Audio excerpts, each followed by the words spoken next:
Fitness గురించి ఎందుకు ఎక్కువ మంది టైం స్పెండ్ చేయరు అంటే అది అంత ఈజీ కాదు. ఎందుకంటే డైలీ మినిమం 1 అవర్ నువ్వు వాక్ చేయాలి. ఒక 1 అవర్ అనేది నీ ఫుడ్ ప్రిపరేషన్. ఎందుకంటే ఇది ఫ్యామిలీలో అందరూ తినే ఫుడ్ కాదు.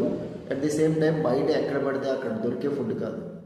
దొరుకుతుంది, బట్ వాళ్ళు ప్రిపరేషన్ వేరు. సో అది పనికిరాదు. నెక్స్ట్ జిమ్కి ఒక 1 అవర్ టైం స్పెండ్ చేయాలి. సో ఇక్కడే 3 అవర్స్ పోతుంది. 3 అవర్స్ నువ్వు ఇది ఏదో ఒక రోజు 2 రోజులు కాదు, డైలీ చేయాలి. సో ఇట్లా నువ్వు ఒక 3 అవర్స్ ప్లాన్ చేయాలి. దీంతోపాటు టైంకి పడుకోవాలి. టైంకి పడుకోకపోతే నీకు రిజల్ట్స్ అనేవి రావు. సో నీ డే మొత్తం కూడా ఎట్లా అంటే ఒక కన్స్ట్రక్టివ్గా జరుగుతుంది.